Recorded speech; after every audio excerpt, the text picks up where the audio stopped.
All right, all right. Can everybody hear me well? Okay. So, just getting things started. Good evening, everyone. I hope everyone's having a fantastic week and everyone had a great weekend. To get things kicked off, my name is 𝗤𝗄 I'm a second year internal medicine resident at DHR Health.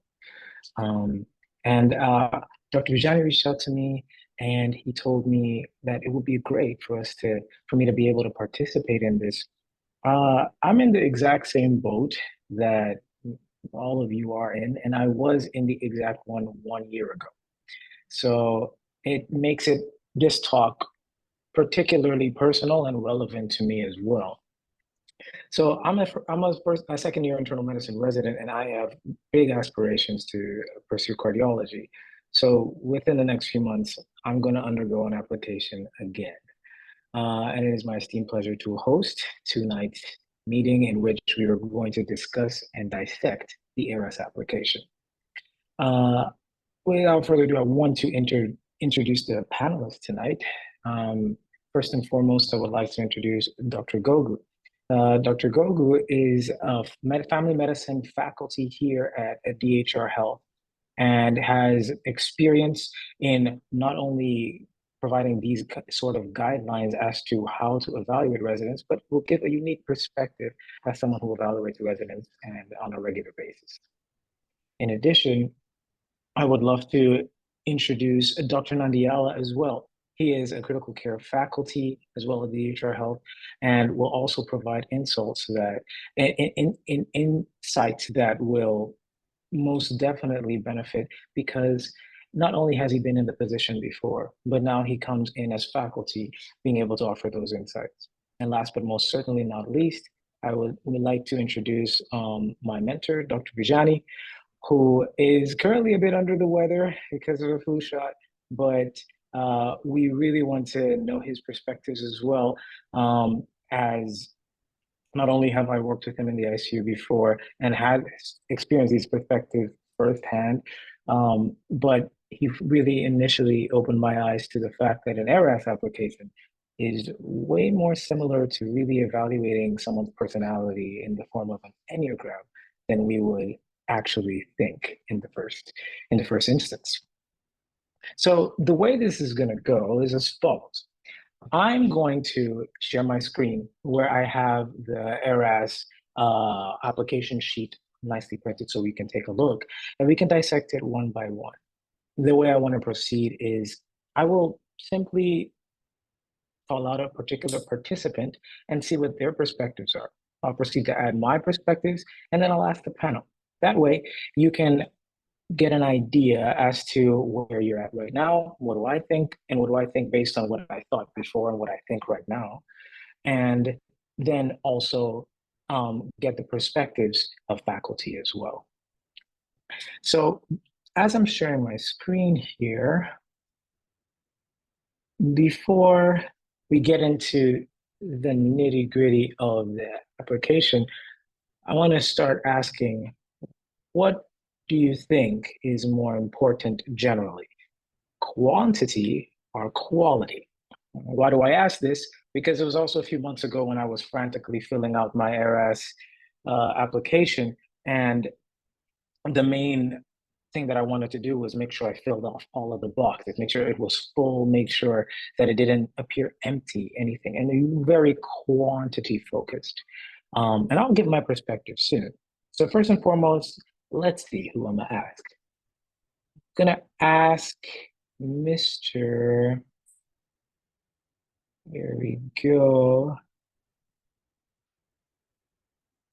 𝗬𝗂𝗧, 𝗬𝗂𝗧. I wanted to know what your perspective is. And if you feel singled out, that's fine. That's actually going to help in preparing you, because this is how the interview is going to be in a way. Many times you might feel caught off guard, and then it's good to be able to talk on your feet. So, Mr. 𝗬𝗂𝗧, what do you think is more important in this entire application?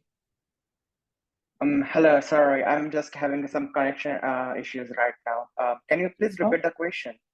Sure.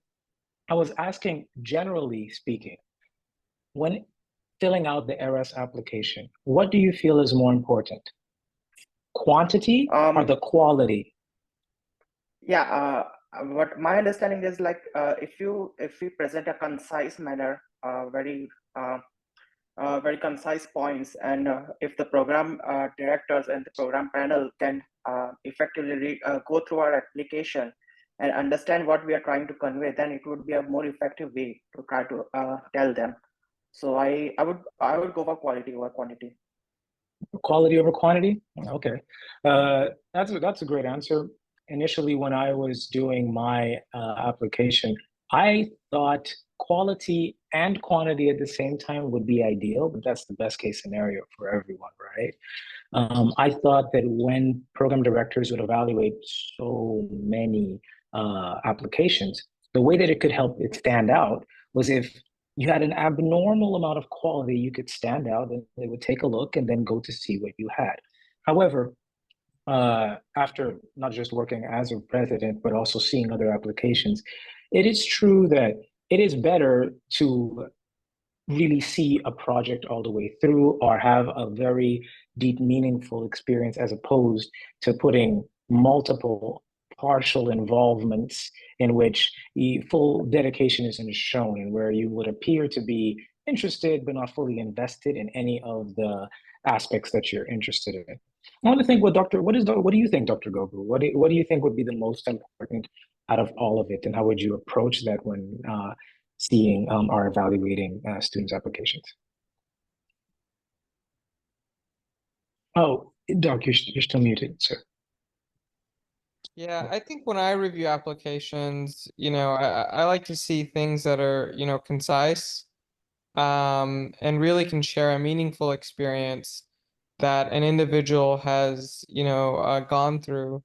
And so, for example, when I look at, like, let's say publications, there's a lot of times I see a lot of people put, 40, 50, 60 publications. While that might be the case, it's very hard for an individual to really have 40 or 50 impactful publications, truly, in an application. So a lot of those sometimes are really places that don't really have true impact, or really weren't really, experiences that were truly meaningful. However, when I see, for example, an individual that's, presented a poster at a conference, or, has, done one impactful paper that is in a journal of impact, I find more value in something like that, per se. So for me, it's definitely quality over quantity, and of that quality, I really like to see meaningful experiences that speak to an individual. Perfect. And what about you, Dr. Nadiala? I agree with Sujan. The quality is more important than the quantity.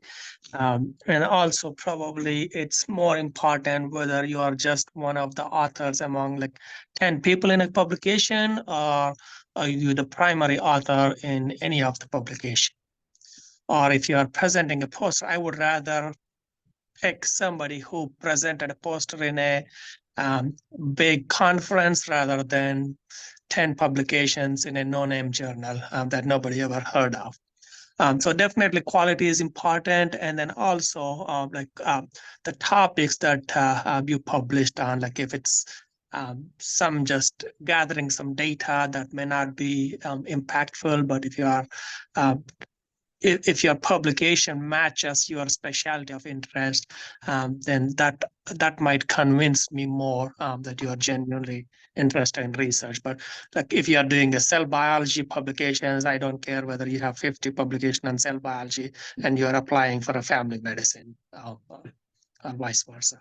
So definitely quality that should match the specialty you are applying for. Exactly, that makes perfect sense. And what about you, Dr. Vijani? Do you agree? What do you think? So think of this ERAS application like this. It's not a typical exam where you just answer questions correctly to pass, like you would have in your med school or in USMLE Step 1. If it were, then it would be like a test with clear answers and questions, and you get it right and you get residency. But that's not how ERAS works, right? Instead, ERAS is all about how you present yourself, your experiences, your skills, and who you are as a person. It's less about filling in the blanks and more about showing residency program your complete and well-rounded picture of yourself as a candidate, as Dr. Sujan Gogu and Dr. Nandiala, they both are talking about. Quality does trump all. It will always trump quality. So moving forward, one of the first things that is very frequently asked, I'm an IMG, so and most of us are IMGs as well. So in order to stand out, a lot of us are bilingual, some trilingual, and many of us are polyglots. And I wanted to ask a question here. Here I have a list of many languages. Does it matter, and will it benefit you by listing the multiple languages that you speak? Say that you speak multiple languages, and in what way would it influence your application? So I would like to go with Mr. Gagandeep Singh. Excuse me if I mispronounce your names. No, sir, it's correct. Gagandeep Singh. Thank you for asking the question. My opinion on that is having a multiple language skills is really helpful. It shows your ability to learn a new thing, in this case, a new language. And in our field, like in a medical field, communication is very important. So we are moving to a different country where many people, or the second most common language is Spanish. So if you have learned a new language in the past, the chances are that you will learn Spanish here as well. So that will be, the programs will prefer that. That is my opinion. You believe that it's going to add to the showcase your adaptability? Yeah, you can say that. Oh, okay. All right. So what do you think, Dr. Gogu? Do you think that do you believe that it will show adaptability, or? Yeah, I have a very interesting perspective on this. It's kind of it's probably pretty different than what a lot of people would think. When I was a family resident, I think one of the issues, or one of the points my program director would always bring about when it came close to interview time is one of the #1 skills you need as a physician to be successful is communication ability. And you need to have a good proficiency of the English language. And so there were times we were, interviewing applicants, and they had 250s, 260s. They could name anything in Harrison's for that matter, but they struggled at the level of proficiency of the English language. And ultimately, it costed them a spot, at least at our program, because even though they had fantastic scores, fantastic application, if they couldn't, if they weren't able to speak English with the level of proficiency that's needed towards your patients, they didn't get a spot. The other thing I'll also mention is, I review applications all the time. Primarily, we get a lot of, South American, Central American applications. And one of the big things I always hear in interviews is, I speak Spanish, I should be able to relate to the community here, et cetera, et cetera, et cetera. And I really don't take that, I don't give any favoritism towards it one way or the other. I don't think the ability, I understand the ability of speaking Spanish, allows you to relate to your patients here, but I don't think it makes you necessarily a better applicant versus someone else that does not speak the language. I shouldn't discriminate whether, one person speaks a language whereas one other person doesn't. I really try to give both people a fair shot in their interview and don't really play favoritism that way. But the only reason I do that is because that's really how it should be done. Speaking 10 languages shouldn't give one applicant a preferential point and another applicant a disadvantage per se. But I think the most important thing that's required for me from both applicants is that they have really good proficiency of the English language. That's all I care about. But that's me, and that's kind of my perspective. I don't think everybody agrees on that. I definitely know people that think that if you have the ability to speak Spanish, you should have a leg up, or you have a better chance of matching at a certain program based on that population having a higher Spanish speaking environment. But I don't necessarily relate to that or agree with that. Yeah, it's very insightful because it's true. It's very commonplace that's what we think. You have a leg up if you speak Spanish, particularly if you're going to a place like Florida, somewhere in South Texas. So yeah, it's a very interesting perspective. What about you, Dr. Nadia? What do you think? Definitely, I mean, a good communication in English is a must, though. And then, especially for IMGs, don't confuse that with an American accent. They are not looking for an American accent, and they can easily figure it out. But they are looking for people with good communication in English. You should be able to properly understand the accent. That's a must, though, and then able to speak in a clear and precise English. Having skills in other languages, I'm not sure whether somebody would give anybody an interview just because you can speak 10 different languages. Having said that, if all things are equal and then you know Spanish, let's say, that may give you an edge if all things are equal, but knowing Spanish by itself will not put you ahead of other applicants.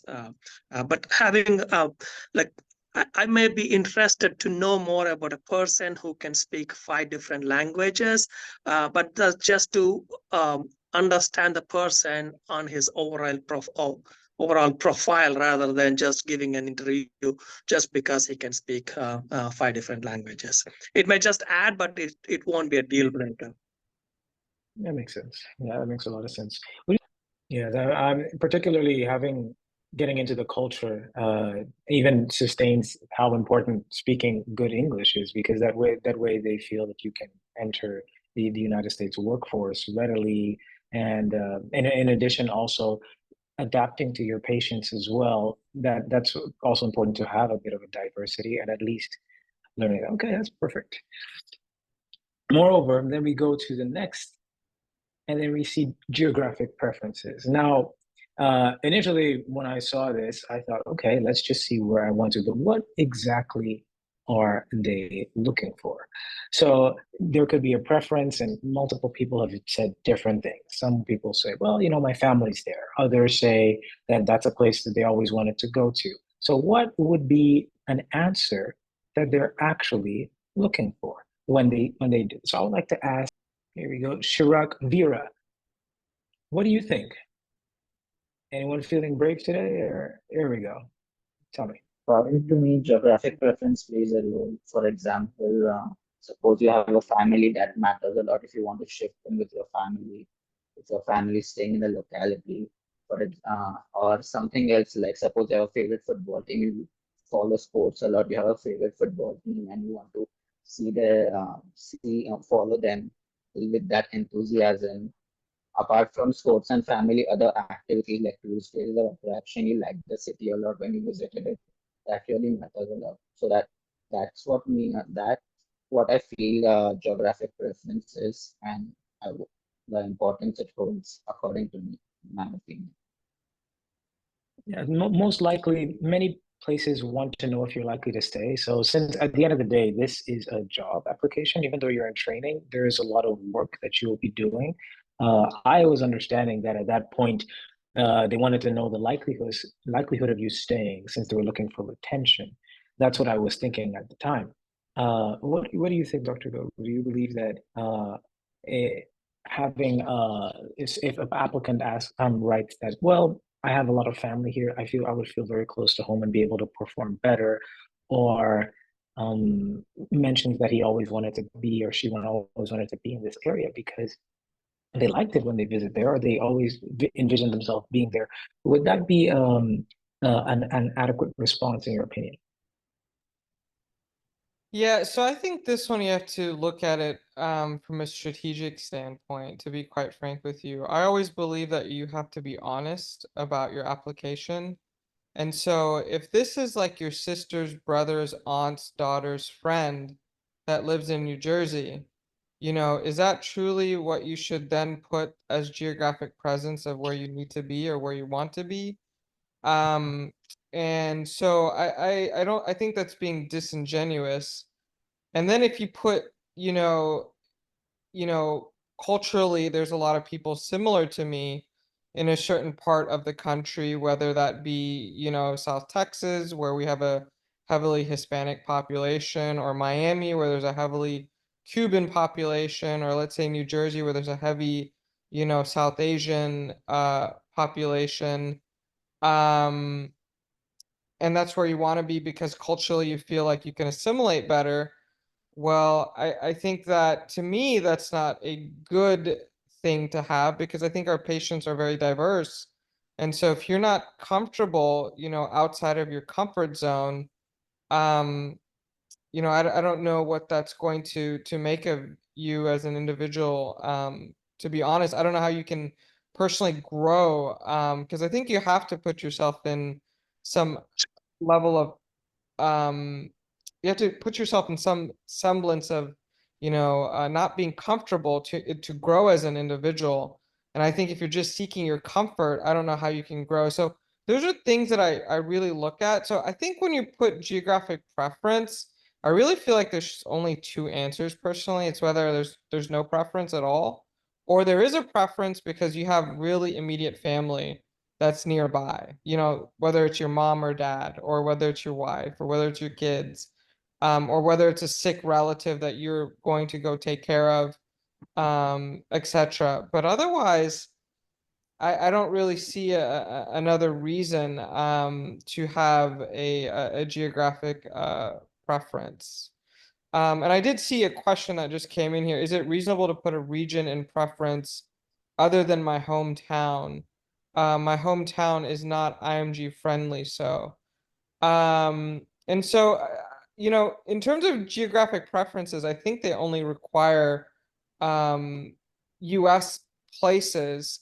But I think there's a place, I think if you scroll down, I think you can put down your hometown. And I think if your hometown is, a certain place, can you scroll down if you don't mind, Nathaniel? Just going down. I thought there was a place of hometown. Go up. Yeah, they used to have. Yeah, so I think this is definitely, if your hometown is, let's say it's Lahore, Pakistan, for example. I mean, you should put that down. That is your hometown. That is where you feel a strong ties and you have a sense of belonging. But you shouldn't lie about your hometown. Like if you've never been to New York City and you say that's your hometown, I think that's never good because if you get caught, if you come across an interviewer that starts asking you questions about New York City, you could run yourself into trouble. So I think you should put your hometown that you truly feel, a sense of belonging. Do people really care about this hometown element? Not, but I think geographic preferences, I think you could do yourself, potentially harm if you say, I only prefer the Northeast,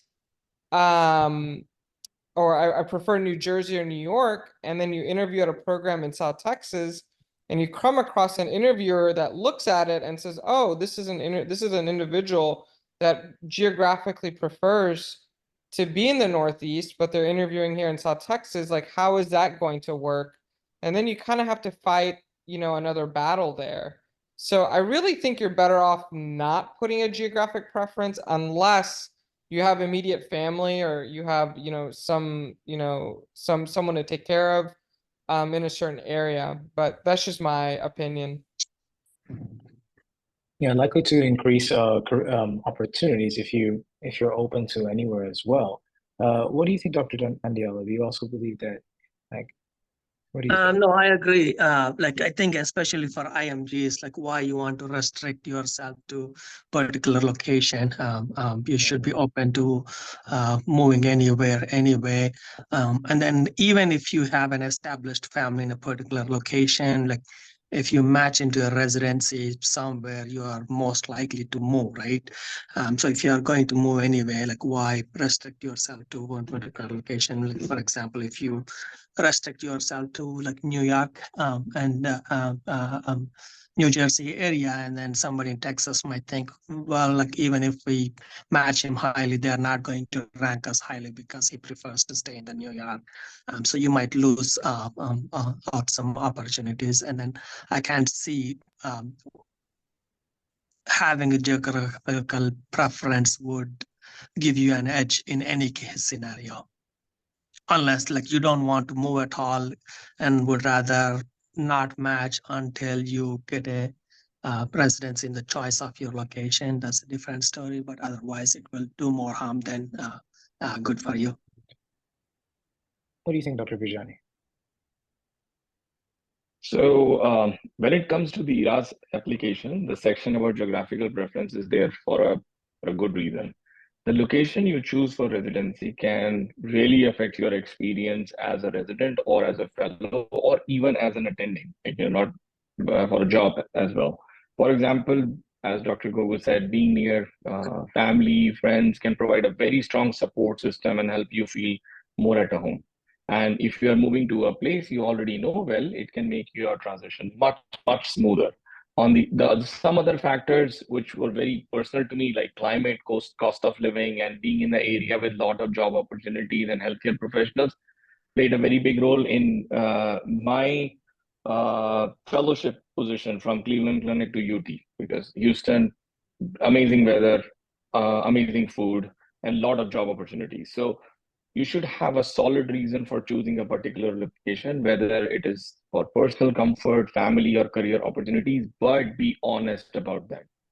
And I have seen some of the students justifying their geographical preference by mentioning distant relative, as Dr. Gogu was saying, or some seniors from med school living in certain states, or just by saying that they love a city because they did an observership there and have a very vague family connections. So, but it's really important to be genuine. Why? Because at the end of the day, you are the one who will be living in that area. So when ERAS asks this question, they're not gonna give you the residency spot or an interview based on your geographical preference. They want you to be happy. If you are putting your geographical preference, you are telling them that I will be happy in this area because of any reason. Now, if you lie, you will go there and you will lose opportunity in a bigger place, straightforward. So it is very important to not to make up a reason just to fit in. Focus on what actually matters to you, where you want to go. Now, when I saw some of the students talk about culture a lot in their ERAS CV, like, hey, and they use this term very loosely by saying, oh, I love this place's culture, music, and food. But let's understand what culture actually means. It doesn't mean language. It doesn't mean nightlife. Culture is basically how you see and interact with the world. It is made up of the belief of that population, values, traditions, and behavior that brings all those people together. Like a culture of New York is different from a culture of Texas, and that culture is different from California. For example, let me give you an example, and that's what I actually saw in South Texas too, that in some cultures, a thumbs up gesture might be considered rude, while in other, being on time is highly valued. I have noticed that a lot of IMG students come late on their rotations, and that's the fact. That's unfortunately our culture does not respect time, and I'm sorry to say that, but that's the truth. In some places, bringing a gift when visiting someone's house is a nice gesture, while in others, it may be considered as a bribe. So understanding this culture takes time and effort. So you cannot just say, okay, in 3 months of my observership, I understood the culture of this city or this state, and I really want to spend the rest of my life here. And again, as Dr. Gogu and Dr. Nandyala, they are touching this point very beautifully, that it becomes very tricky. On one hand, you are saying, I want to stay close to my family. I want to stay close to my friends because it feels comfortable. It feels familiar. On the other hand, when you are talking about culture, you are saying that I really want to understand and adapt to this new method of living. by stepping out of my comfort zone and engaging with people from different backgrounds. Don't you think this is contradictory, right? At the end of the day, the goal is so if you're going to be, you should be happy there. So yeah, I totally agree as well. And then another one, which is very closely related, is the setting. So the setting usually is urban or rural, and this is thrown around. Some patients, some applicants, they say, well, I grew up and working and engaging in a rural setting, so it's very familiar to me, and they use that to substantiate their desires to go to a rural or an urban setting. Sometimes it's also in efforts to be more marketable or everywhere, being able to get accepted. In my case, I remember that I really wanted a setting in which I could have access to all different levels of care. I have ambitions to be a cardiologist, and I would like to have access to critical care cardiology. I wanted to have access to a lot of advanced procedures, advanced imaging, and I'm very blessed to be able to match in a place where I has a rural aspect to it, in which it's the underserved area, but at the same time, it has a very urban aspect to it as well, in which I do see these things engaging from structural to ECMO, and that has blessed me. But in my application, I was more along the lines of asking for an urban place, and that's what I selected. Was this a good move or was this not a good move? So let me ask Dr. Nandial, what do you think, sir? So it can be a double-edged sword, though. So let's say you want to go urban places, and then what if somebody in a small town like wants to offer you an interview? So it's similar to what I have said in the past. So if all things are equal, they would rank you less because they might think you won't come there because it doesn't match your setting preferences. And also the setting should match your personal statement as well. If your personal statement says, let's say, you're interested in family medicine, then ultimately wants to do a rural practice, and then you want to train in an urban practice, that doesn't sync well. Or if you are saying that you want to be a family medicine resident, but you want to if you are saying like, okay, I will prefer a unopposed program, then that matches your interest, and then they may see some genuineness in your statement. But if you are saying, I want to work in a university setting, but I want to practice full spectrum family medicine, including procedures, everything, they may say, well, if you come here, you're not going to get the procedures because there are many people competing for the same number of procedures. So we won't be able to provide what you are looking for. So it can be a double-edged sword, but I can see some value. It's more useful for American grads because they have a lot more options. And then if somebody is going for an IM, and then let's say they have some publications and their future plans are very clear, they want to match into a fellowship program, and if their preference is getting into a university setting, and then the rest of the application, if they feel confident that they can get into a university setting, then that could be an advantage because their goals are clear. They're clearly communicating to the programs, well, what kind of programs they are looking for. And same thing, like if you're a family medicine applicant, and then if you want to go into a rural practice, you can probably put, I would like to train in an unopposed program. That might limit some options, but at least they may see some genuineness in your interest. So it could go either way. If I was a family practice applicant, I might put rural side if that's what your genuine interest is. And then for IMG, even if I'm an IM applicant, I would hesitate to put a university setting because they are very competitive, and then that will limit you from getting an interview in the community hospitals as well. Yeah, so it helps on one side is people know that you know exactly what you want and where you want to go, but at the same time, it's very competitive. So you got to bite the bullet at that point. What do you think, Dr. Gogu? Yeah, so this is one where I think you just want to be truly honest and true to yourself. If you're truly an individual that, wants to be in an urban setting, you thrive in that type of environment where there's a lot of people, You thrive in that culture. You thrive in an environment where there's a lot of different specialists, and you seek that type of training, particularly like Nathaniel had spoken about. It's very clear, he articulated to me that why he wants an urban setting, and I can understand that. And he's only saying that because he wants to get the best training possible. That's what I'm getting out of his answer. And I can applaud that. I can appreciate that. I don't think anyone can knock that. I don't think that would necessarily, hurt that answer that he gave. I don't think that would necessarily hurt him at programs that are seeking a rural applicant either. I think there's pros to both. I think in a rural area, you're first assist on everything. So you get better probably hands-on training than having, a resident, a fellow, and then, medical students, etc. Whereas in a rural area, it's just you and the attending. And so you get your hands on everything, and you get to see a lot more patients, a lot more pathology. So I think you should just truly be honest and what you're looking for. I don't think there's necessarily a wrong answer here per se. Perfect. What about you, Dr. Vijani? Do you believe that, like the way I articulated it, do you believe there is a wrong answer in this case, or ways that we could steer programs the wrong way if done?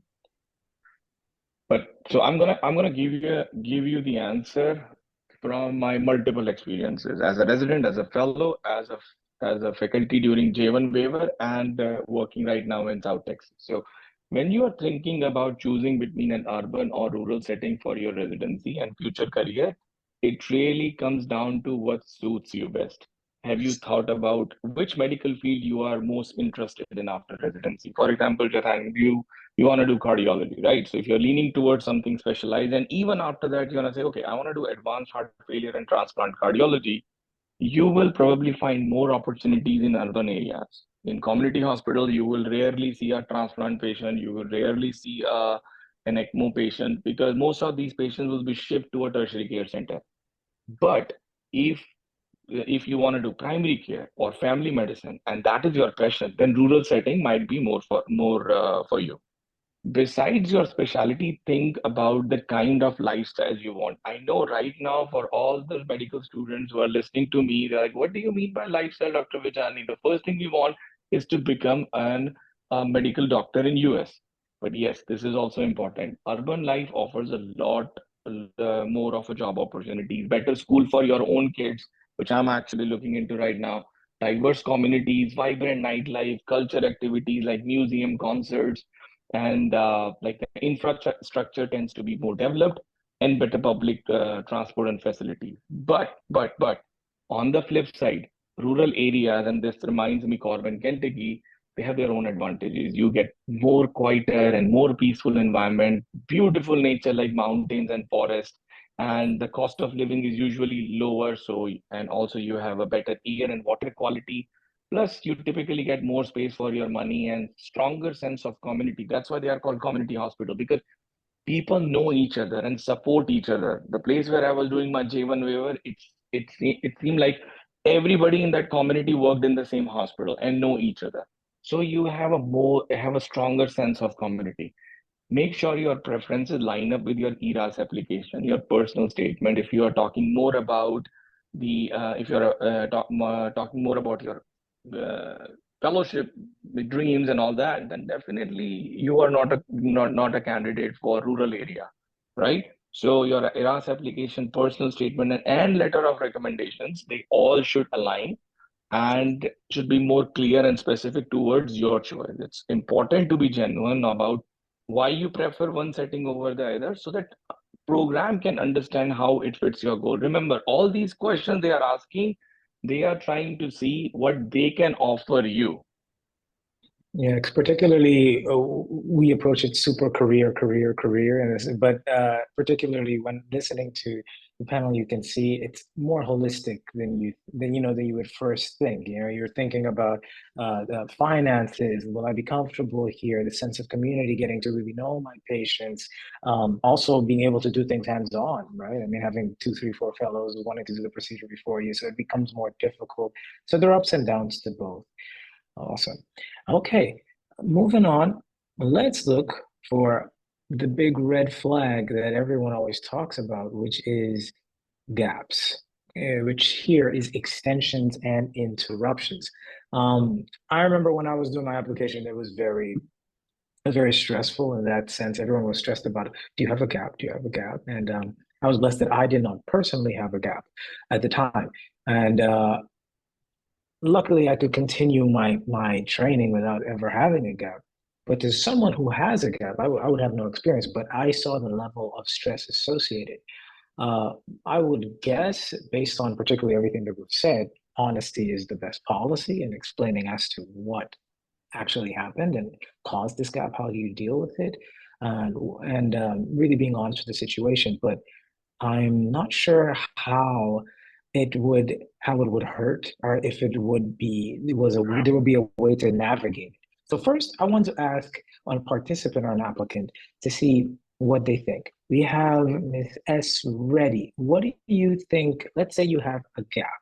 How would you go about communicating that? Hi everyone. So first of all, I think I really try to be honest about it. If there was a genuine reason behind it, say if I had a trouble with a family member or a personal issue with my life, I try to communicate it as honestly as possible. But if I was just sitting preparing for steps, say for a year long, I don't think that would be a good reason to mention on my application. Okay. So that's what the difficulty is, because most of the people who have gaps, I mean, COVID happened. Sometimes it's not necessarily a catastrophic family event or something like that, but simply certain things don't go according to plan, and you end up having time outside of continued training. How do you think we should go about that, Dr. Nandiala? This is one section. If somebody has a gap, it's definitely a make or break section, definitely. And this is your only opportunity to explain yourself why you had an interruption. If you have a one-time interruption, like whatever the reason that they may overlook that fact if you give a reasonable explanation, but you have multiple failures, and then if you come up with similar excuses every time, like my grandfather died, my grandmother died, I got malaria, then then it's not believable. But you have to have a very strong explanation, and then remember, like, you are already way behind compared to the rest of the applicants. And then if you don't have a good explanation of why you had an interruption, even if you were lazy in the past or whatever reasons you had some extension, at least they want to know what you have learned and then how you changed as a person if you would continue to work hard in future. So this section is very, very important for people who had some interruptions or gaps. Most definitely. Dr. Gogu, do you, it's tough, particularly with gaps for, particularly like Dr. Nandiala mentioned, laziness. Not one that we can explain off with, well, this happened, that happened, where someone could be like, oh, I understand. No, but a situation where, I didn't work really hard at that point in time, and I'm motivated now. How would I go over that? Yeah, I'm pretty understanding when it comes to this section. I definitely know a lot of programs, if your gap is more than 5 years, you're definitely eliminated for sure. You have to have a gap less than 5 years to just have a fighting chance.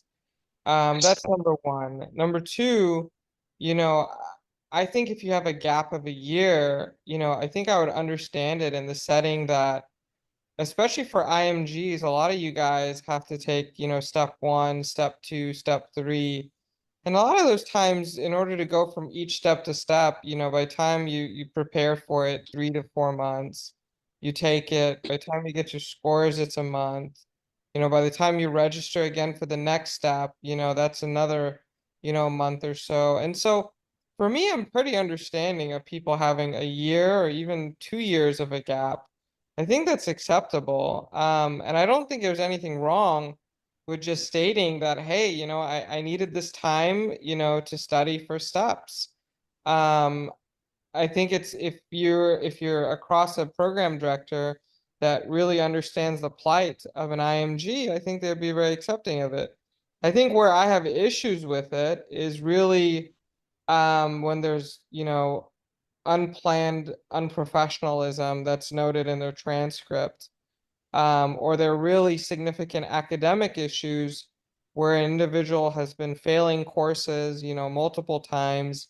It's delayed their medical school by a year.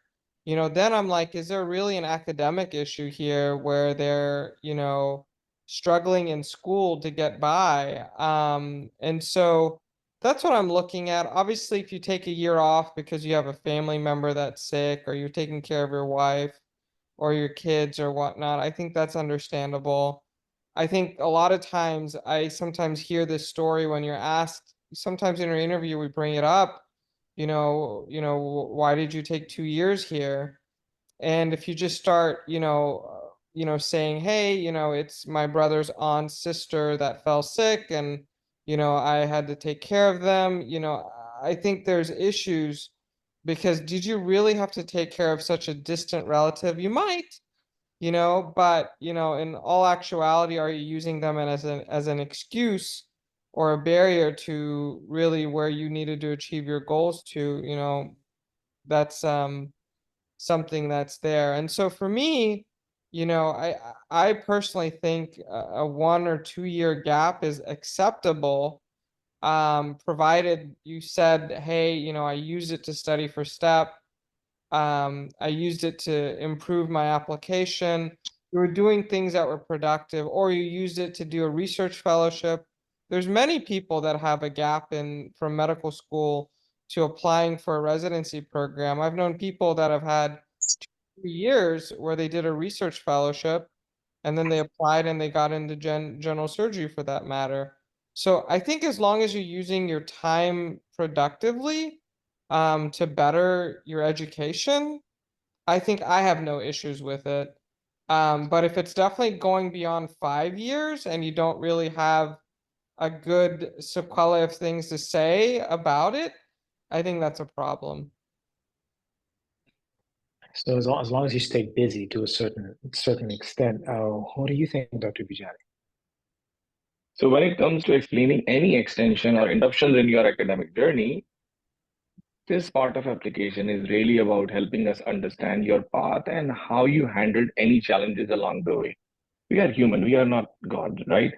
Everyone has different difficulty in their life. Maybe you did not get observership on time, or you had an exam, you flunked an exam, or you plan to give your step 1 or step 2 in a particular time frame, but unfortunately, family issues, finances, more stress at home, or even in relationships, your time frame is not at the in the perfect zone. Understandable, but the other thing I want to say, like, the people should stop scaring IMGs from this stupid word red flag. Does, is ERAS saying that this is a red flag? Where does it say it's a red flag? Not having an observership is not a red flag, right? Not having a lot of research is not a red flag. So this is in our own mind that this is a red flag because we have this tendency to answer all the questions from our class grade 1 to grade 12. I need to answer all the question in my exam. That's why I need to fill this ERAS application to fullest, so that if I don't have something, it's a red flag. No, it's not a red flag. So let's go back to the extension and interruptions.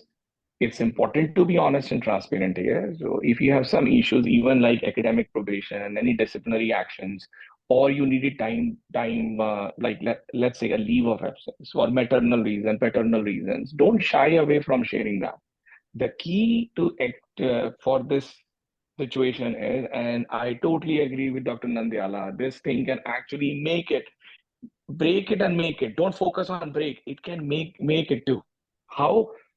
Because if you can show me that, you know, you had this problem, and you can give an example where you did seek any academic counseling, adjust your study habits, or improve your time management, and you make sure that in the end you had a positive outcome, you are in. This is resilience. When you hit the rock bottom and then you come out of the problem, this is the best place where you show your resilience. Not by doing 50 research sitting behind the desk on AI. This is the place. So you have to talk about how you overcame that challenge. Did you get back on track with studies? Did you graduate on time or even earn some academic honors afterward? Showing how you bounce back and move forward gives a program a clear picture of your growth and resilience. It's a beautiful place to really, you can even transform it into an impactful, meaningful experience that really allowing it to work for you. I never saw it from that perspective. And moving on, let's look at selected experiences. So that comes to the question, so what's the significance of a type of a selected experience? Go right back to Dr. Go. What is the significance of this? You know, what are they looking for? What differentiates this from? What are you passionate about? How does that impact things? Yeah, so a selected experience doesn't really even have to be something medical, to be quite frank with you. It could be things about, you know, community service that you've done, or really a mission trip that you've gone on, or it could be part of a research lab that you were part of, or it could be, you know, a particular hospital that you worked at. It doesn't have to be anything even medical per se. So it's really truly something that's authentic to yourself and, you know, what you are passionate about. If you worked for, I don't know, let's say the US Tennis Association, and you were helping, you know, athletes, you know, in that environment, well, that's an experience that really is showing something about yourself and what you're passionate about. So I think all these experiences, they don't really have to be medical. They can just really be about who you are as an individual and what you gain out of it and what your responsibility was. But really, I think you want to put things here that you've really spent a good amount of time, and that it really, this experience really made an impact for you. If you choose an experience where you spent 10 days doing it, is that really a selected experience that truly had, you know, shows me that you're passionate of something or something that's really impactful or important to you? Probably not.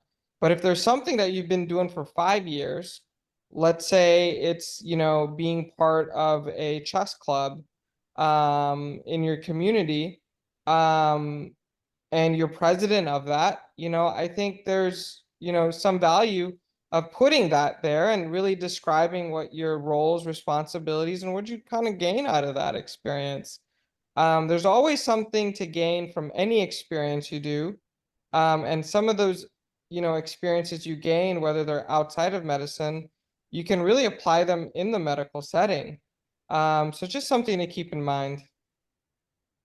Yeah, particularly you think initially, like I was saying again, it's just career, but you can show so many things in this. And even in addition, we kind of want to see, the program directors want to see you completing something or seeing something from the beginning until fruition. So if you can show yourself following through, and that is another opportunity to show that as well. What do you think, Dr. Nandiala? So selected experiences, like I think like you don't have to fill every experience you had. Whatever you put, it has to be impactful and make you stand out. If you put too much unnecessary details or routine things, that the person reading this application might get bored and then may not read any further. For example, let's say you put like, I went for a pulse polio immunization program. It's a 1 day, 2 day program that most medical students in India, Pakistan, or surrounding countries do. So it's not something you have only done, like a lot of people have done, and probably they have heard it multiple times as well. So be selective in what you put in this section. Now, don't just fill out every section and then try to overwhelm the reader as well. Also, a lot of times what we also see is when they fill all this, like I know you want to impress the PDs and then the person interviewing you or person reading your application. So you're going to exaggerate yourself at times and then only talk about all the positives. Sometimes they also want to see humble people. Like it's not always about what you achieved, but what you have learned in the process as well. So show some humbleness and then also show so that what you have learned during this experience rather than always about you helping out other people. And quality over quantity comes back, and also being generally authentic, and being able to really show your personality and your growth at the same time. Then, great. What do you think, Dr. Pijani? I'd just like to interrupt here. I think I got a great Sure. question that came privately. Was someone had asked me, can I include my work as a freelancer, which was my source of income, to fund my medical school? And absolutely, you should put that as an experience. That experience really, showed yourself resilience to work, go to medical school, do well in medical school, be at this point of your life where you're at a point where you're potentially going to be a physician and you are able to multitask. And so that shows me a lot when you put an experience like that. And more importantly, it was a way to make money that you needed to get to your end goal. And so it tells me who you are as an individual. So those are things that I look at, I'm like, wow, that's amazing. It even shows the importance of this talk because me too. When I started painting, working in maintenance, painting hospitals to fund my medical school, and I did not add that at all. I thought that would have been something not to add. That's what it shows the importance of having these conversations. What do you think, Dr. Pijani? So when you're deciding which experience to include in your ERAS application, think about what really shows who you are and what you are passionate about and what's the most important to you.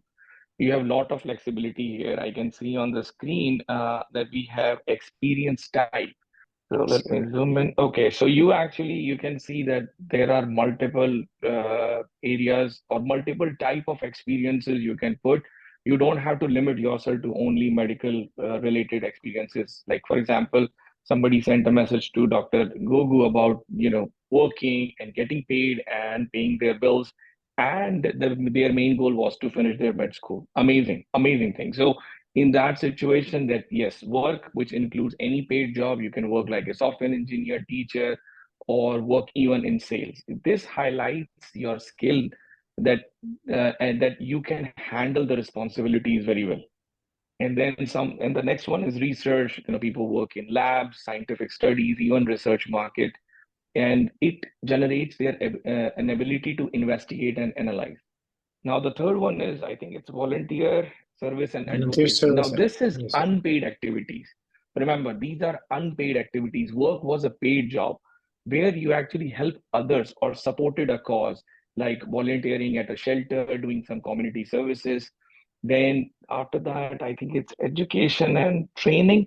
So this is your formal education, right? Your high school, your college, or any professional development courses, some certifications or workshop you have done.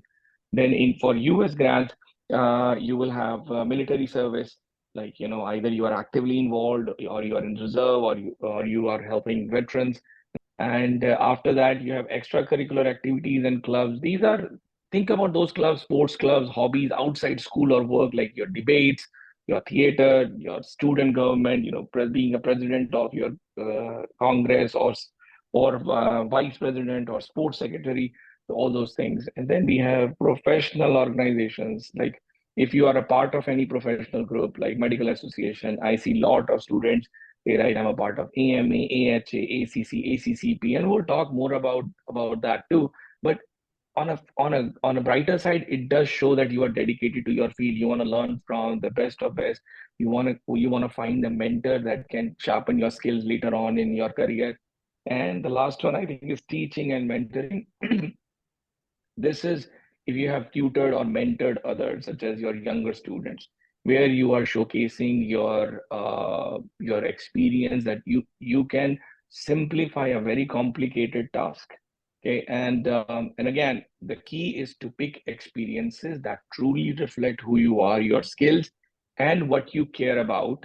So your application gives a well-round view. This is the only one part of experience type. See, even with one experience type, we can decipher what is going on in your subconscious mind. So be very careful when you choose NRMP, ERAS. They are not wasting your time and their time by making you fill all this and reading all this if it has no meaning. Every single word which is asked, every single sentence which is asked has a meaning. So be very careful when you fill your application, because it should look streamlined.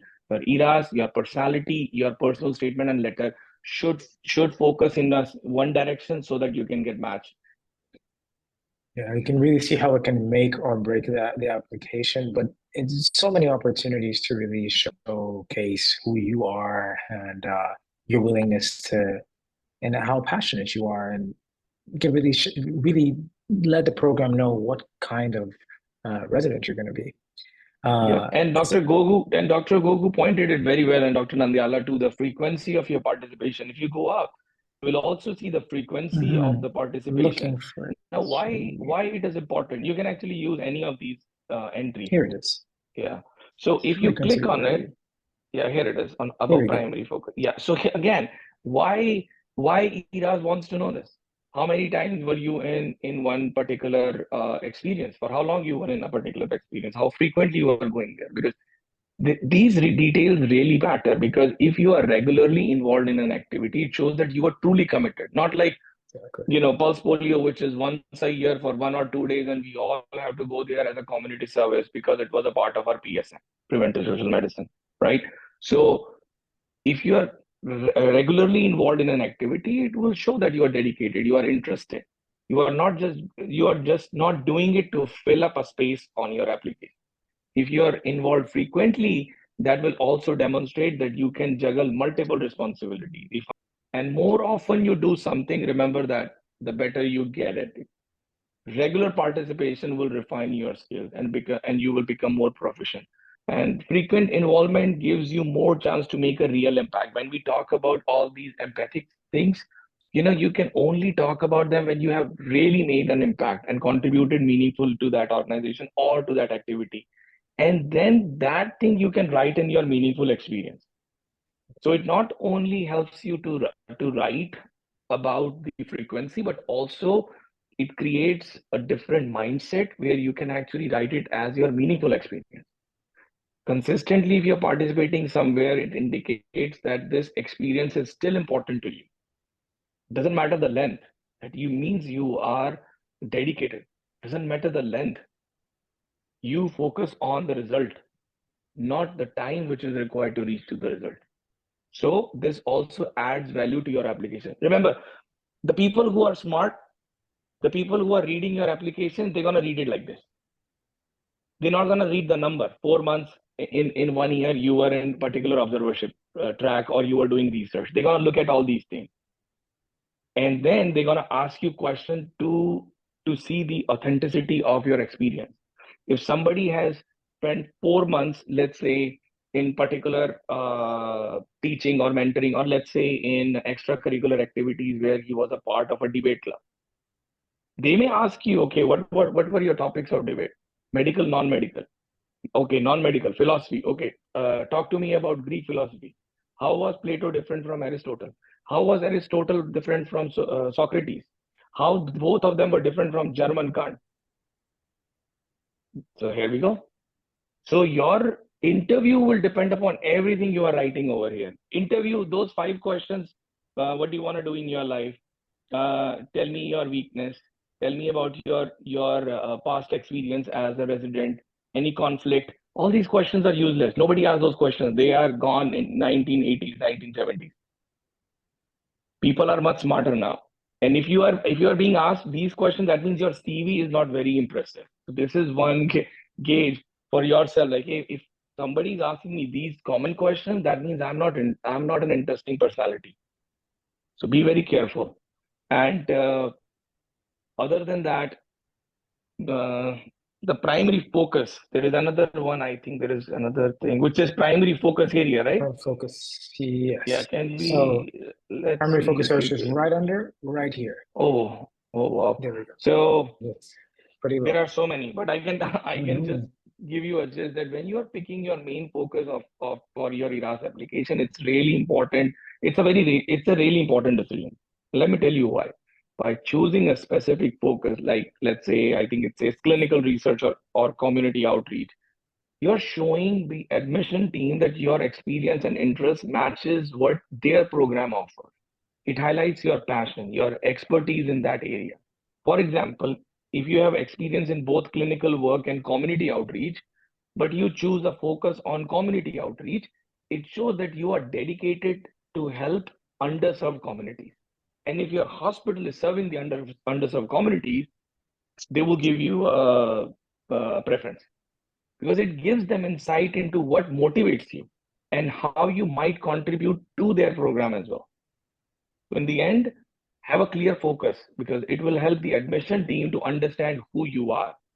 So a couple things I wanted to add. I think there's been a lot of questions that I've been getting. I just want to go through them with everybody here. One of the questions by Anita here is, can I add my experience of being a trainer in teaching and mentoring section, or where can I write it?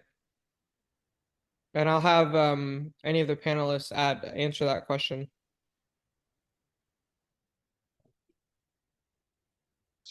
Working as a trainer. So if we're looking at the focus area here, we have what kind of, if it's a physical trainer, that's in music, athletics, and art. I mean, you're showcasing leadership, you're showcasing that you have gained a certain level of expertise in another field as well. It goes to show you that you're not just studying about medicine, but at the same time that you are actively engaged in your own health. Like, wellness really is something. So you're actually really living your interests. I would put it in music, and athletics and art in this focus area. And I don't know what do you think, Dr. Nandial? I think just putting a physical trainer might not be a good idea, because it has nothing to do with what you are applying for and then what you're going to do over the next 3 years. But if you integrate into medicine, and then why training is crucial in the grand scheme of medicine, then that may serve as an advantage for you. But just making people fit without any context to medicine or residency probably will not impress the reader. Yeah, they're talking about training to common people on first aid and BLS, but even then, if you feel like it was truly a memorable experience that really, was impactful for you, then absolutely include it. But I happen to think you probably have better experiences that really changed or made an impact on your life. Unless it's something that you did for 3 to 5 years and that was how you kind of made a living. The second question, here I've been getting a lot, so I just want to answer these. This question was directed at Dr. Vijani. Internship during last year of MBBS in Indian Medical School should be mentioned as education and training or as work. I asked this because internship is a paid clinical experience. So it should be a work. Gotcha. And then how to efficiently make use of the 750 character limit while describing an experience. Well, I think if you have to use all 750 characters to describe your experience to me, it's probably I'm not going to have a chance to review all 750 words. You guys have to keep in mind that we as reviewers have thousands of applications we go through. And so if you put 10 experiences and each of them have close to 700 characters, you know, there's a high likelihood I'm just not even going to get to 6 or 7 or 8 to that point. So I think it's very important to be concise and efficient when you do that. And I'm going to take this last question here. Is working in a home country after graduation for 2 years also considered an interruption? And I'll defer that question to Nathaniel, Satish, or Praveen. I can answer. So I don't think that's considered as an interruption because you are still working, but you have to make them believe that you are truly working, because everybody knows that whatever we put in our CV or ERAS application, they can't track it all the way and then accurately. So you have to make it believable though. And then I just want to add one more point about that 750 characters, how to make best use of that 750 character limit. So this is why, like, everybody who is in this meeting, you have to own your application. Like, the mentors can't fill that section for you. We are here to guide you, but you can't rely on the mentors to do everything for you. So if you can't even write your own story in 750 characters, then like, how do I trust you to be a good resident and take care of my patients? And how do I trust that the personal statement is actually yours?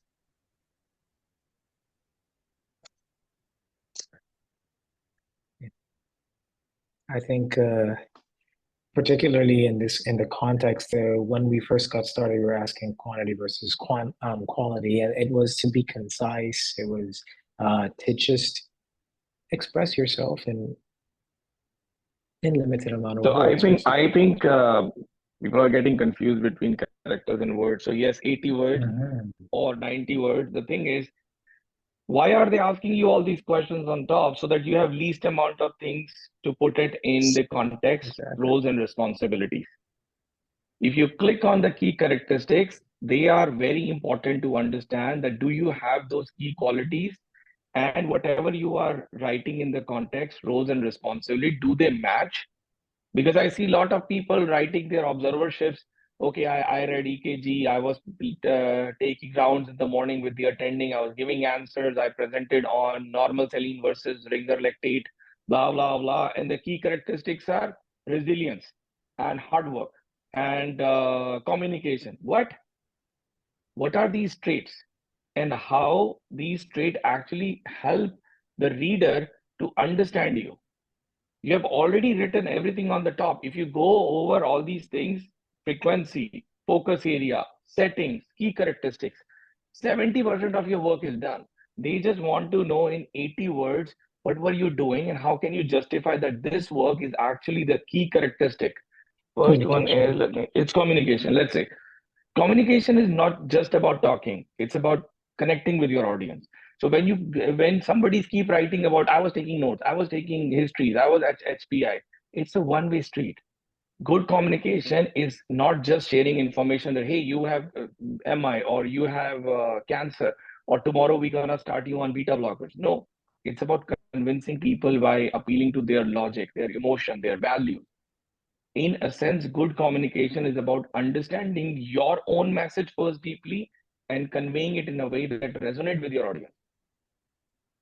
So so this is the meaning of communication. Lot of students, they write, what's the next one? It is critical thinking and problem solving. 70% of students write critical thinking and problem solving when they are rotating in ICU. Do you think that critical care unit is actually critical thinking? No, that critical means critical condition of a patient. Critical thinking is using logic, observation, and ethical consideration while you are trying to figure out the answer. There are multiple methods based on the Western philosophy. I don't know how many of you have read it, which is deductive, inductive, four causes, dialectical, your debate, and your systemic review. Your systemic review actually came from deductive reasoning and inductive reasoning. I'm going to give you an example. All humans are mortal. Dr. Vijani is a human, so Dr. Vijani is a mortal. Very straightforward, but this is deductive. Then you have inductive. When you look at lot of people, lot of things, and you come to a conclusion, let's say you saw a lot of plants needing sunlight to grow, and you finally concluded that all plant needs sunlight. Now tell me, if you understand critical thinking and problem solving to that level, how many words do you need to fill the context, and what was your role and responsibilities? So the way people are writing their roles and responsibilities, they are just writing, I did this, and I did this, and it has no connection with key characteristics. And the main thing they want to look at it is, what were your key characteristics? What did you learn from that rotation? It is, then the next one I think is what? Cultural humility and awareness, right? A lot of people keeps talking about, oh, cultural. We understand the culture. I can bet. Does anyone here think they fully understand every culture around the world? Every culture around the world? I don't think so. None of us. That's where cultural humility comes into play. It's not about knowing about everything. It's about recognizing that we don't and being open to learning from others. This is cultural humility, and this is the awareness. Then you have next, what you have? Empathy and what? Compassion, right? Compassion. Mm-hmm. Yeah. So what is empathy? Empathy is it is about putting yourself in someone else's shoe and seeing things from their perspective. What is compassion? Going one step further.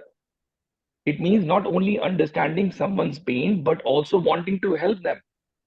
And if you are writing reliability and dependability, then you should understand what is reliability and dependability, what is resilience and adaptability, what is self-reflection and self-improvement, teamwork and leadership. On one end, we keep saying, oh, we were a part of this project team and we divided the task between each person's skill and hold, and we held regular meetings and stay coordinated and provided feedback to ensure everything runs smoothly.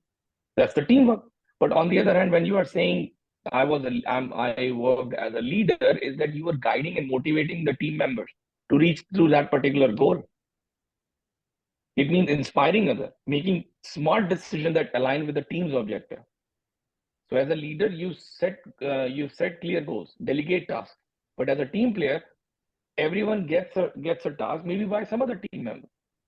So you have to write your role and responsibilities very carefully, which should align everything you have filled above. Most definitely. And particularly when you see all of the brackets and how helpful they are, you can just focus on exactly what you're looking for. And that moves us to, what is a concept of a meaningful experience? So if I get down here, all right, what we were seeing, what made it meaningful and how it influenced you. So this is separate. How would we approach this one? What do you think, Dr. Nandiala? So I think in one of the videos, like Praveen explained it very, very well. I don't think like I can explain it any better than what he already did. But a lot of these meaningful and impactful experiences, they could overlap though. Like some of them could be both, some of them could be none, and then some of could be one or the other. So in general, like from whatever Praveen said, I would probably repeat the same thing. Meaningful is like what you changed as how you changed as a person or how you growed as a person, and then impactful is more of like in the academic setting, like what impacts you had that shaped your career or that shaped your career goals or picking the specialty of your residency. But some of these could be overlapped though. Again, like the key point is like, don't just fill all the columns with useless information. Everything that you fill has to stand out. If they sense even one paragraph that doesn't stand out, they are moving on to the next application, not to the next section. So entire ERAS application, if the reader feels bored even with 1 or 2 lines, they are going to move on to the next application. So don't feel obligated to fill every section. Use it to your advantage if you can stand out among the crowd. Perfect. Particularly, that's a very important point. Not moving on to the next section, but to the next application. Right? It's a very high stakes moment when you think of it that way. Right. What do you think, For Dr. example, Gu? it's same 700 characters, 80 words. I don't have the time to read 200 words for one section of an application. Yeah, that's a lot. Like each reader has to screen probably 1,000 application, and imagine how much time it would take to screen one application. So if you can't even describe yourself in 80 words, then like probably I don't have time to read the entire application. So whatever strengths you have down the application, if you consume 2 minutes of my time just to read one section, probably I won't have time to read the rest of your section. So you are hurting yourself by not making me read the entirety of the application. Keeping the reader engaged as well. What do you think, Dr. Gu? Yeah, so impactful, this meaningful experience part, go back up. This is the meaningful experience section, and I find this a good place to really showcase, you know, who you are, and kind of, you know, how did it really change you as an individual? How did it make you the person that you are? And so a meaningful experience could be something, you know, in medicine, or it could be outside of medicine. I give an example, you know, a meaningful experience could be, you know, I don't know, a 3-month, you know, rotation with an individual that really is now your mentor. You know, you could really describe, you know, how that really changed your philosophy of medicine. Another example of a meaningful experience, you know, it could be you volunteering at a homeless shelter, and really helping, you know, those people with some of the struggles that they have from day to day, that could really showcase to you, you know, how much meaning and value and gratification it gave to your life, and how you're going to be different when you go see a patient that's uninsured, or you know, is self-pay for that matter. So there's many different, meaning is different for every individual. My 3 meaningful experiences would be very different from what Jitaniel's 3 experiences are, than what Satisha's 3 experiences are, that Praveen's 3 experiences. But meaningful is something that has really truly influenced you, and it's just good to be authentic in who you are. I agree, Dr. Vijay. Do you think that does this overlap really between the meaningful and selected? Do you feel it's overlap? Do you feel it's just another way to show who you are, or is it, you know, more trying to find a way to show how you impacted and made you grow as a physician as well? So when we talk about these meaningful experiences, we should first understand the, like, as we were discussing, the key characteristics. We all are mix of, you know, we are all have shades of gray. We are all good. We have some portion which is bad. And as we get experiences in our life, we either start moving towards the one side of the bell curve, becoming better and better and better, more empathic and more empathic.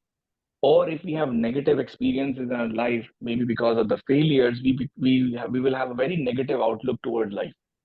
So these meaningful experiences are generally the one which are pushing you towards the positive side of the bell curve. Yeah, there can be negative one too, but you know, but here we are focusing more on the positive aspects. So these experiences help you grow and be your best self. It's about doing things that you feel right and fulfilling, and staying true to your values. Values are very important in life. Either it is your integrity, either it's your honesty, probity, or you know, self-care. But even when it's challenging, you are still staying true to yourself. It means making your own choices, finding your own purpose in life, and not just following what others expect of you.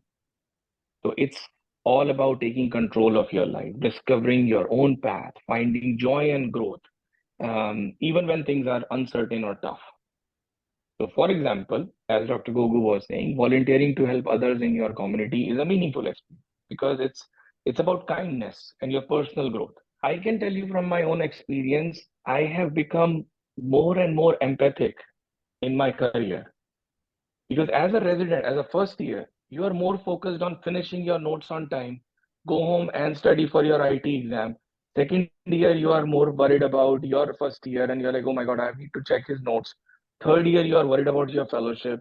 And the same thing happens in your fellowship. But when you become an attending, then you do not only have to take care of the physical form of a disease, but also the emotion attached to it, the pain of a patient. When my patient is asking me, can you save my life for 6 more months so that I can attend my daughter's wedding? And when you are an ICU physician, and you know nothing can be done. That's where you start developing empathy. Empathy never comes without experience. You may have a hidden template in your brain, a template of a beauty. You will see a flower, you see a beautiful flower. You will see a beautiful girl or a boy, beautiful girl or a boy. But that's a girl or a boy, that's a flower. But beauty is a template. Same thing, these values have a template inside your mind and they will evolve over time. So, for example, standing up for your friend who's being treated unfairly, show that you are committed for what's right, no matter the situation, right? Starting your own business reflects your passion and your drive to create something unique. Choosing a career that aligns with your interests. So many of you guys may have a family business and now you are becoming doctor, or our family of doctors now their kids are going into engineering. That's a meaningful experience. When they choose their career, their goals, they make decisions that truly reflect who they are, and they enjoy everyday movement and appreciate life's unpredictability and making most of their experience. In the end, any meaningful experience which makes you grow personally, improve your integrity, and help you embrace life surprises in a positive way. It's a great opportunity to showcase your compassion at the same time, and also realize that not be too self-centered focused at the time, really show in ways that others have not only influenced you, are ways that you've influenced others, have influenced you as well. So yeah, it's a very, very good, and there is overlap, but particularly here, as Dr. Vijani was going more insightful in, is that yeah, there's so many ways that this can be conveyed, and more importantly, it must have changed you as it made you grow as a person more than anything. And there brings us to another. They seem similar, but they're all different. To the impactful experiences. So what tangible impact? So there's many things highlighted. We have challenges, we have hardships. Earlier, Dr. Gogo was saying, I was Dr. Gogo and Dr. Nandiela were both commenting on how you could use a challenge or a hardship or a gap to actually turn it into your strength by sort of transforming it into an impactful experience. I'm wondering what more we can add to that. What do you think, Dr. Nandiela? I think this is another section like where people with some kind of deficiencies, either low scores or like breaks in the education, they could use this section to elaborate a little more, add more experiences of what they have learned and how they grew as a person. This is also another section even if you have a lot of deficiencies, just saying that I am better now does not prove that you are better, and the programs have hard time believing that you will be a better person. So this is another section where you can show your experiences, and then if there are any facts to prove that you have grown as a person, you could use this section to reinforce to the programs that you are a much better person and you grew as a person as well as in the academic section as well. What other things can we highlight, do you think, in this section, Dr. Gogo? Yeah, so this is the impactful experience. This is one section I actually review, and I review this part pretty heavily. I review applications very holistically. And this is a section that could really just kind of capture your journey through life and really help me understand who you are as a person, and kind of what issues or problems that you had to kind of overcome to make it to where you're at. And so I review this very heavily. I almost review this more than people's personal statements, just because it's very short, sweet. It's, easy to read. And it just tells me kind of who you are and what your life is. And so things that you should really kind of talk about, is really, how'd you grow up? Did you grow up in a single parent household? Did you grow up in an environment that was very abusive? Did you grow up where you had to deal with hurricanes, earthquakes, floods? Did you ever have to be displaced? Did you ever have, a very close family member that unfortunately, passed away? Did you have, dyslexia, for example? Did you have a stutter? Did you have kind of a medical issue that kind of, made you struggle a little bit, where you had to overcome that? So like those are the things that I think it's very important. Or did you ever have, difficulty with language? For example, you didn't know how to speak English and you had to learn how to speak a language later on in life, but you became very fluent. I mean, those are all, challenges and hardships that you had to, overcome to get to, where you're at. And so I think it's very important to highlight that. I think we all had challenges in life. No one's journey has been smooth. If it is, then kudos to you. But I think you really should really think about yourself very deeply and really take this section seriously, because it's very easy as a faculty member, such as myself, to just review this very quickly and then really get to know you as a person. Particularly in the context that no one has had a smooth journey here, but a lot of times when we end up comparing, we see our peers, and someone maybe had a severe challenge. We might think that our challenges don't measure up. So a lot of challenges are inflated, and then we have issues with authenticity again. How can we go around this, Dr. Vijay? What do you think? So the difference between impactful and meaningful experience is pretty straightforward. When we talk about meaningful experiences in our life, that's like a goldsmith approach of glow, a small, at a very specific angle that will mold the jewelry to give it a beautiful shape. Impactful experience is more or less like a blacksmith blow, that something acutely happened that made a big difference in your life and changes the way you see things. It can be again positive or it can be negative. Again, for ERAS application and for your own safety, put a positive experience.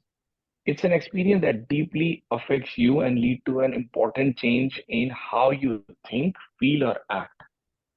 It changes your perception. It changes, it reboots your thought process, how you interact with reality and other people.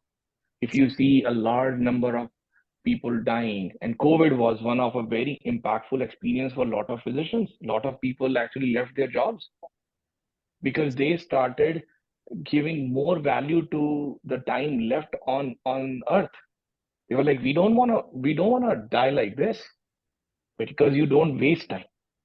So those are all impactful experiences. For example, let's say you are going on a volunteer trip to a country with a very different living conditions from what you are used to. Seeing those challenges people face and their resilience might have a strong impact on you. When you come back home, you might feel inspired to shift your career focus to social work. So these kind of experiences are impactful because it leads to significant change in your perspective and action, and it also continues to influence your life and other people's life.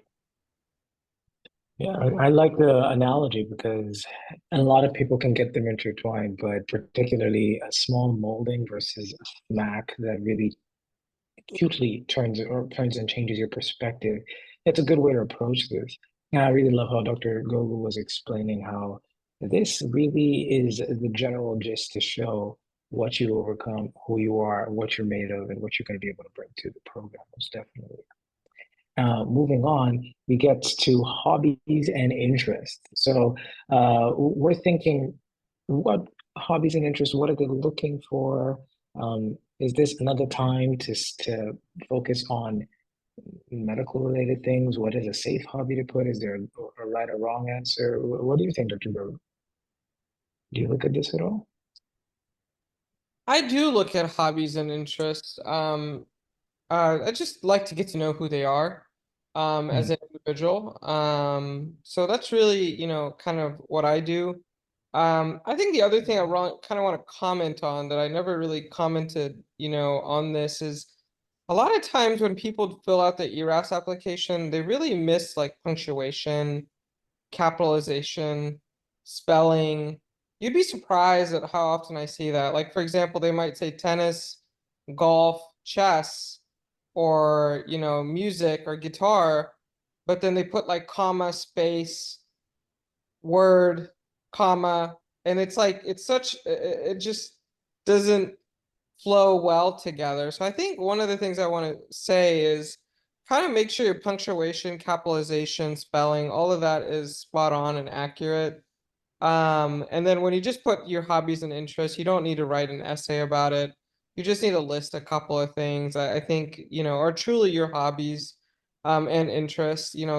This might come up in an interview. I might ask about something that's unique. Oftentimes when you interview, with me, I really pick, something that's not probably your number one thing you listed. It might be your number 5 or 6, but I just really want to get a sense of, is this something truly that was genuinely who you are, or is this, something you just put in there because it's filler material? Yeah, moving on to not overwhelming the reader and being as concise and real as you can be. What do you think, Dr. Nandiala? So I don't think like anybody decides on the interview based on your hobbies or interests, but if is it the last section on the ERAS application, or there are more? Oh, there are more. Okay. Just a few But more. like Sujan said, that might come up in the interview if you list something. So be prepared to have a good conversation about your hobby, because if you fake some hobbies and then they ask you some details about your hobby and then you can't provide an explanation, then you would seem inauthentic. So if you truly has hobby, list them. If you don't, then that's okay too. I don't think it's a make or break at all. But don't list stupid things like watching TV is your hobby. What do you think, Dr. Vijay? Hey, that's my hobby to watch TV, Dr. Nandiala. Sometimes these hobbies may become a starter for your interview. So they help you to connect with interviewer on a more personal level. For example, if Dr. Gogu loves archery or chess, and if you have written chess, then he may ask you some questions, what about this world champion, what was his move and XYZ. Same thing, badminton, basketball. It also shows that you have a healthy work-life balance, which is very crucial in demanding field of medicine. Believe me, it's very important. And this also highlights that you have a very well-rounded personality outside of medicine, which is a positive trait. Being a well-rounded person is not only positive in medicine, but it's essential kind of to keep you in balance and let you be a better physician, right? And then we're going to move on to, as we draw to the end of it, we get to publications. Now, having extensive research is all the rage. We all want just like more is better, right? Some is good and a lot is great. So looking at the pros and cons of having an extensive research listing. Earlier, Dr. Gogu was mentioning, I take this way more important than someone having, how could you be part of 50 high impact publications? So that's the initial thought from the get-go. But I want to, as we deepen into this, what is the pro of putting extensive research if you are involved, and what are the cons of listing extensive research experience? Start with Dr. Nandiala. What do you think? So I had mixed feelings about this one because I'm not sure like what program it. I think it also comes down to individual programs as well. I'll tell you my own experience at the Cleveland Clinic. Before I joined the fellowship, I had 0 publications. I presented some at the local level in New York, but nothing of note though. It's not any major societies or any major conferences. So I had 0 publications, but I got the interview regardless. And the program director asked me, like, you didn't have any publications. So I told him that my interest is reading publications, but not publishing. The actual publishing is not my interest, but my interest is in more absorbing those publications. And then he said, I'm glad you said that. And I asked him why. And he said, every fellow applicant that comes for the interview, they all say, I will publish 40 papers, 50 papers, and then they end up publishing 2 papers or 3 papers. So at least you are clear in your goals. And then I also told him, like, I want to be the best clinician from your program. And that's my goal out of this fellowship. And then he said, at least you are honest with your approach and then you are clear on your goals. And then we also don't want to train everybody who will only do the publication. Somebody has to go into the field and treat patients as well. So we want to train some people who will go into academics and continue to publish, and we want people to go into the communities and actually practice what we taught here.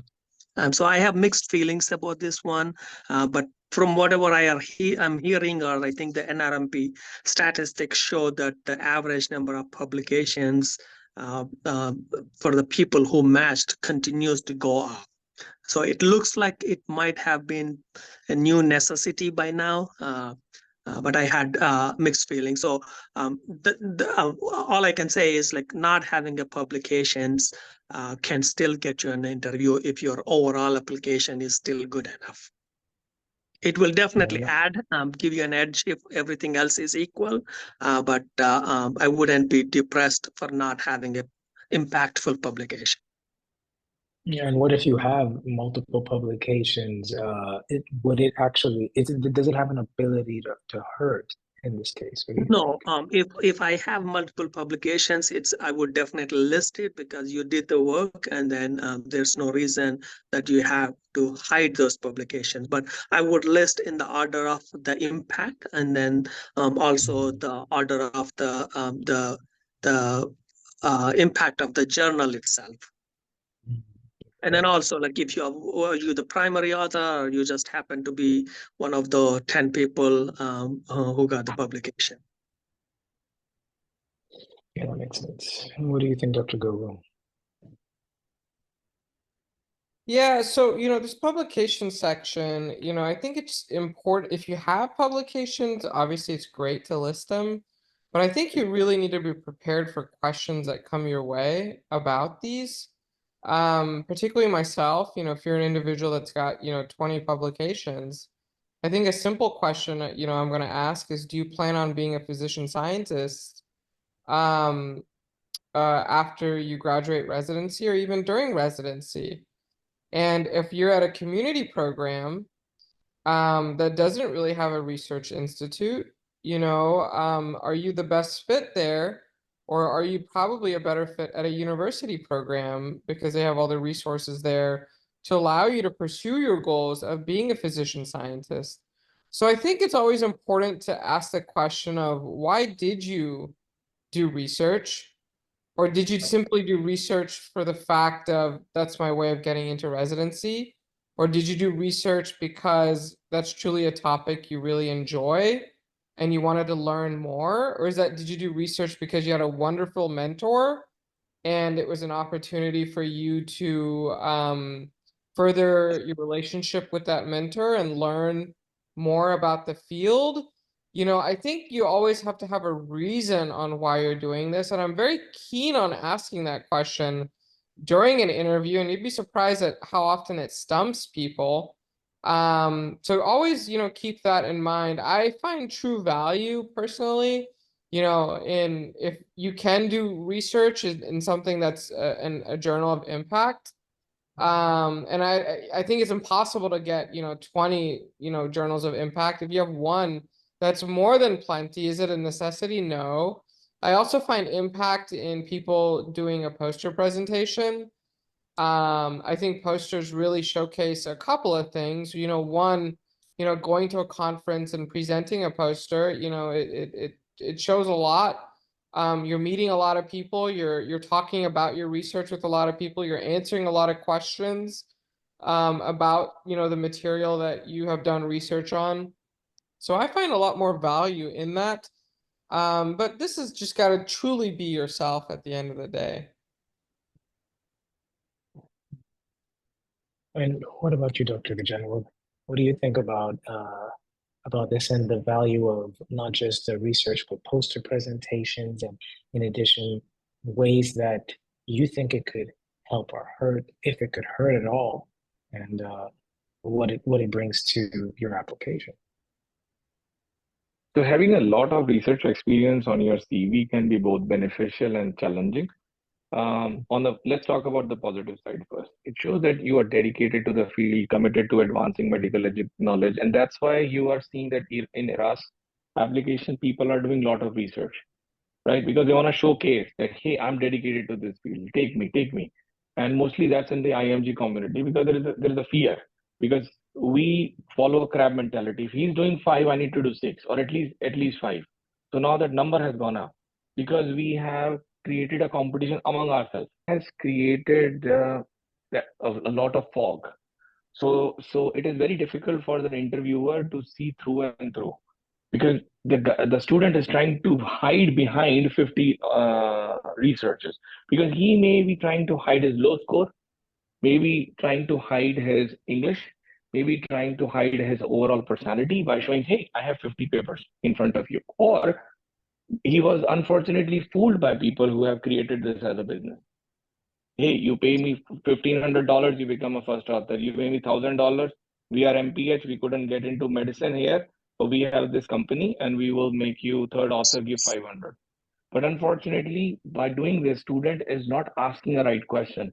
When you do a research, you ask yourself a question, and then you think about it, and then you come up with a plan and you give your result to the society. Why did you choose this topic? When you are part of 50 research, that means there are 50 ways to destroy your confidence in interview. I have personally interviewed at least 18 students till date with at least 20 or 30 publications, from pulmonary hypertension to pro-BNP to Takotsubo. I asked that student, what is Takotsubo? You know what he answered me? He said, it's a Japanese attending. I'm like, no, dude, that's a weapon to catch octopus. You don't even know what is Takotsubo, and you're writing 1,000 papers on this. I asked him, okay, give me the classification of pulmonary hypertension. So in that situation, you have to be very careful. Whatever you are putting it in, they may ask you question, and that's the problem. On one end, these achievements like publication, presentations, they make your application stand out and reflect value on the academic abilities. But on the other hand, they are putting you on a pedestal where they're going to ask you questions. If you want to do cardiology and you're emphasizing your research in cardiology, so it shows that you are trying to have a strong research background. But when your CV focuses heavily on research, it might seem like you are lacking in other areas. What are those other areas? Clinical experience. So their clinical experience, I cannot trust them with the patient. I can trust them with computer software to give me a p-value, but I cannot trust them with patients. And unfortunately, now all these societies are also taking everyone's case because you pay for it. So it's a money for them too. So it's getting very blurry. So the only thing is we have to ask questions in detail. Like, okay, you're presenting at ACC, that's fine. But tell me, what is this? And if you can answer those questions, well and good. If not, then you are digging your own grave. Because when you have a lot of research experience, people will have higher expectations during interview. And they would like to discuss your research in detail. And at that time, we would not like the answer, oh, I was just a data collector. Oh, I just wrote the introduction. Oh, I was only the part of conclusion. No. Yeah, at the end of the day, it will demonstrate academic interest, but put a huge target on your back. So yeah, better to have both of those concepts in mind. As we're getting closer to a close, we want to go to the last question, which is societies. So I remember even when I was applying on Reddit, it was like, no, they love when you're part of multiple societies. You just have to join the societies. And so how does, when you're assessing someone who's joined multiple societies, like Dr. Vichani mentioned earlier, someone's on JAMA and JAC and ATS, the OLAR, they're on everything. What does that tell you about them? How does that hurt them? Can joining societies help them in any way? Is it worth their while? What do you think, Dr. Go? Yeah, so I think it's important to list, the societies that you're a part of. I think it shows that you're truly engaged with the specialty that you choose to be a part of. I think if you're not part of, certain societies, I think you might be, possibly disengaged from your own specialty. I think your specialty always comes up with guidelines. They come up with, new opportunities that are there available for you. And I think not showcasing that you're part of these, groups and associations, I think just shows me that you're not very engaged. So I think it's important, personally. What do you think, Dr. Nandiola? And honestly, most of the societies has become a money-making machine. So I would probably look for the primary specialty if you're part of supporting your own specialty. But other than one society, I would care less, basically. But I again, I'm saying this from outside a residency program, so I don't know how program directors will look at it. I'll just add, a lot of these societies, though, if you're a medical student or you're like a first year attending, they're free. And so, I think it's, like I said, if you're like what Dr. Vijani said, if you're applying for IM, but you're in the part of the surgery society and you put that in an application, I find that kind of odd. But if you're part of ACP, for example, and you're applying IM, I think that's totally reasonable. I mean, they have a lot of good resources there, a lot of good board review material, a lot of good guidelines. So I think if you're part of it, great. If you're not, it's okay. But just keep in mind, a lot of these societies are free. So I don't know. I think you take advantage of stuff that's free personally. Most definitely.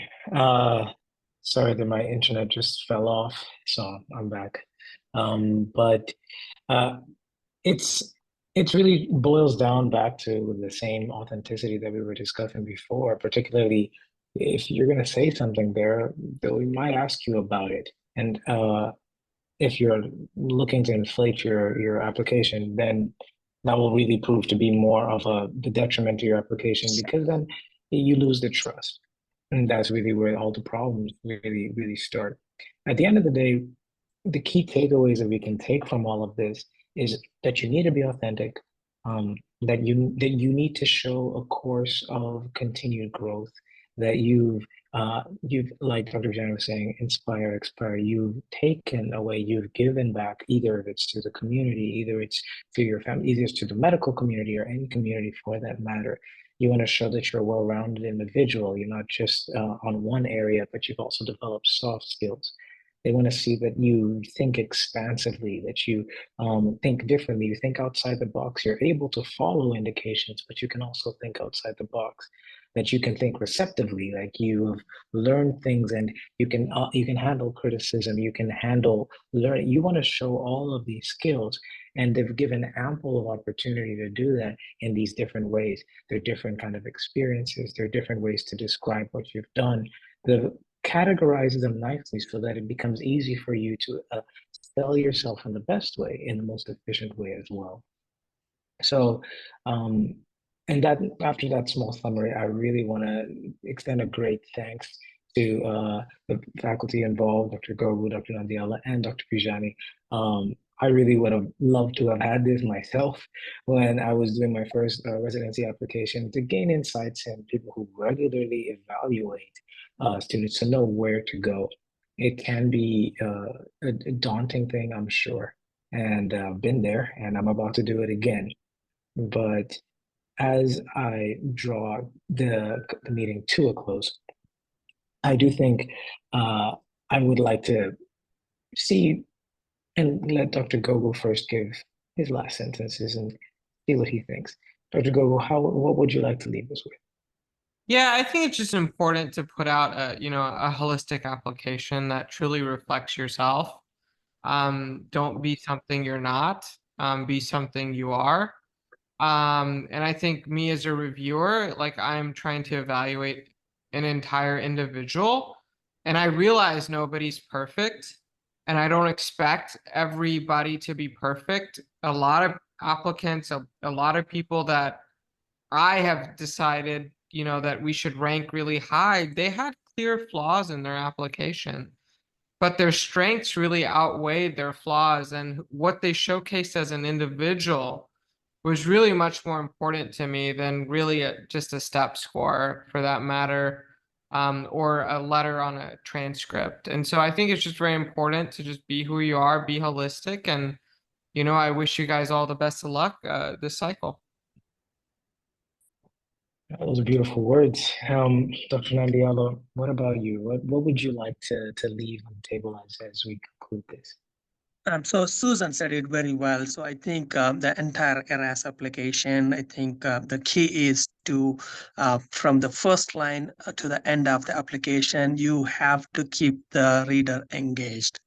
If you bore them even for a little bit, they are going to move out to the next application. I can't stress this enough. Also, it has to be authentic and genuine, and be humble. Like, even if every section shows that you have achieved everything, it doesn't seem authentic. Even overachievers, like, they are humble by many aspects in their life. So be humble, and then show them that you will continue to grow, and then you will be a good fit to a residency program. All the best. That's beautiful. And Dr. Vijani, I would love to hear your perspectives. What would be your final words here in this session? As I said at the start of the discussion, ERAS CV and personal statement are not exams where you have a right answer. They are part of a bigger picture, and that bigger picture is you, your personality. It's your ERAS CV and your personal statement, and it should match with your personality if you want to be successful in NRMP match for this season. You just have to be truthful.